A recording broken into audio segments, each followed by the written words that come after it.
The most obsolete idea is go to school, get a job, work hard, save money, get out of debt, and invest for the long term in the stock market. See, why would you save money when they're printing trillions of dollars? The gap between the 1% and 99% is massive. You see, it's not just money. You have to step back and look at the bigger picture. So what do? In every one of us is a poor person. There's still a poor person inside me. There's also a middle-class person. And the middle-class persons want security. They want that steady paycheck. And there's a rich person. And they're all inside of us, except that it's not taught. You're taught to go to school, get a job, and get a paycheck. Not taught to how to get rich. If you read Rich Dad, Poor Dad, my rich dad refused to pay me. He said the paycheck was one of the most damaging things you could take in your life. He says the moment you take a paycheck, you're an employee, and that's the mindset. So my rich dad never paid me. I drove my poor dad, government employee, nuts. You got to pay people. You got to pay people. And rich dad was not saying that the paycheck was bad. He says he didn't want to be a slave to money. So as an entrepreneur, if rich dad folded, I just turned to let go. I don't need a paycheck. I don't need anybody to take care of me. If my government doesn't like me, I move to another country because they need entrepreneurs. Mm-hmm. So the entrepreneur is not so much the business. The entrepreneur is really the mindset and the skill sets and the different set of rules. You see, I don't operate, small business does not operate in the same rules as big business. Entrepreneur is a mindset first, a skill set, and rules. And depending upon whether you're an employee or a small business, the rules are different. The mindsets are different, the skill sets. You could say one thing to somebody who's never been an entrepreneur and they're thinking about making the leap of faith into becoming an entrepreneur. What could you tell them? Well, I'll just tell them the same thing that happened to me. My last paycheck, I still remember it clearly. It was one of the worst and the best days of my life. And I was in Puerto Rico. I was working for Xerox, and my boss gave me my last, it wasn't a paycheck, it was a bonus check. I think it was about $30,000 taxable. It's the only problem with that. So I got this check and I went, so I was excited, but I was also disturbed. And so this other guy comes up to me, his name was John. And John says to me, he says, "You're going to be back." I said, "Why?" He says, "Because you're going to fail." I looked at him and said, "Look," few expletive words, because that's what he did. He left Xerox, failed, and he came back. And I said, "Look, you failed and you came back, but I'm going to fail and I'm never coming back." And that's the attitude. Do you know what I mean?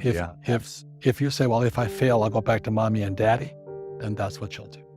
So if you fail, that's when I became an entrepreneur, because I had no money. I had no money for years. I didn't have a paycheck. But that's what my rich dad encouraged me to do. He says, when you don't have this paycheck, you get hungrier, smarter, and it's a test of your character. Will you become a crook? Will you become dishonest? Will you cheat and steal? Or will you become a better human being? So really, that's the benefit of becoming an entrepreneur, is you really find out who you are when you don't have anything. So you always have to look at the big picture. Too many people look at, well, what's going to happen to me? When you look at the big picture, you're also going to know that when something bad happens, something good's going to happen. Mm-hmm. But you got to prepare for whatever is coming. If you think next 20 years will be like the last 20 years, cream. When you and I go to the supermarket and we buy a carton of milk, we always check for the expiration date. But most people do not check for the expiration date on their brains. Instead of get out of debt, I get into debt. I just refinanced $300 million in debt. I went from 5% to 2.5% interest. I made a fortune. Every month, more money comes in because my cost of money has gone down. So while some financial experts are saying get out of debt, I'm saying learn how to use debt.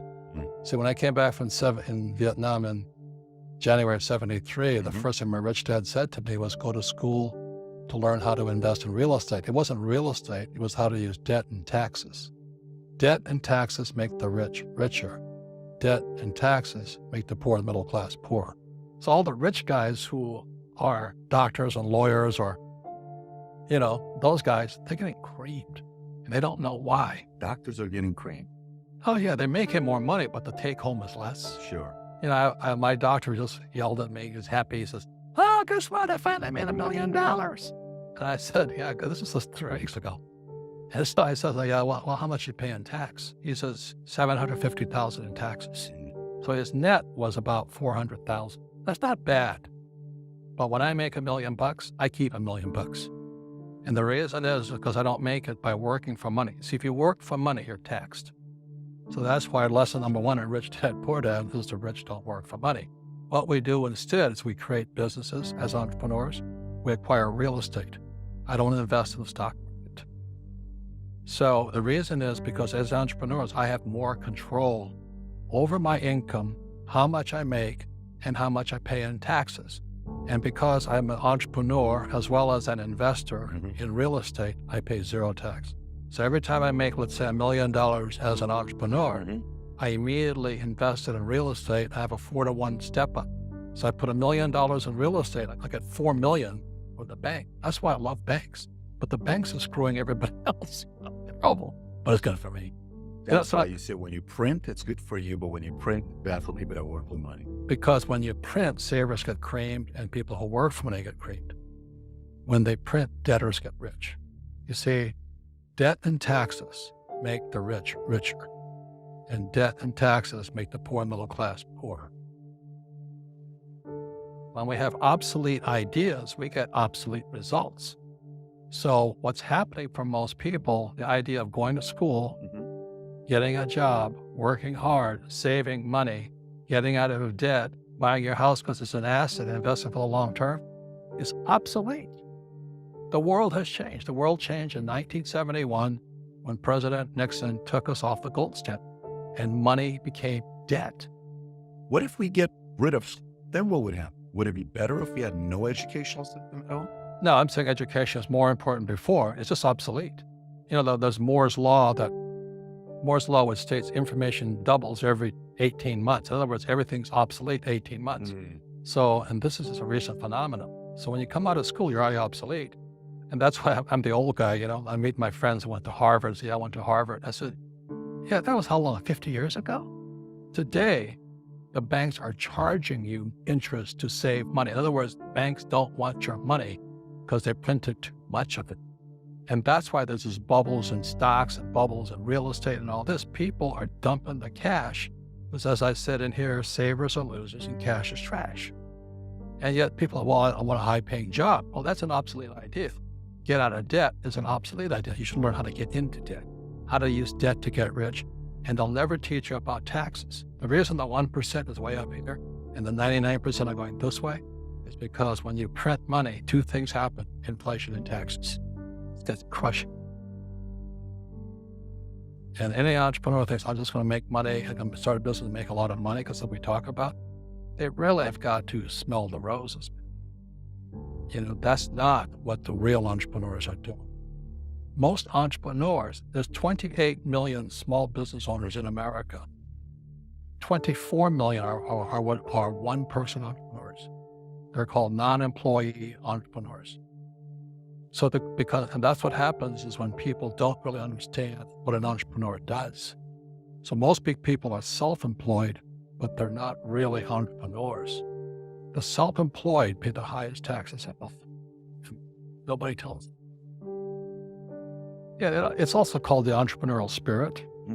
But what we were actually talking about was there's no such thing as a bad economy. There's the external, you and I, we all have an external economy, but we also have an internal economy. And the willpower is to change our internal economy. So for me, I can see the good and I can see the bad. I don't really give a damn because I'm going to be rich anyway. But a poor person with a poor personal economy, all they're going to see is a bad economy because they don't know how to make money in any economy. And a middle-class person, they have a middle-class economy. What they want is a nice house, a steady paycheck, and the job and the car.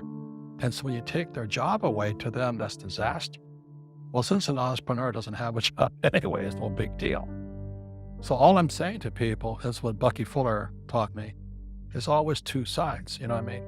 You know, to use plural at minimum two. So if you think the economy is bad, it's because your economy is bad. If you think that steady, employment is important, you'll see an economy without jobs. Your economy versus the external economy. What you control versus what you can't. I can control. Yeah, it's called an internal focus versus an external focus. So the real entrepreneur has an internal focus. That if they fall down, they say, "Oh, this is good, because I'm going to go up higher." The average person will fall down and say, "Oh, I'm going to take some Prozac." But somebody has a mistake. Oh, the mistakes don't matter. Well, mistakes matter. It means you didn't know something. But a real entrepreneur, whether they fall down, they always can go up. They can stand back up and go higher.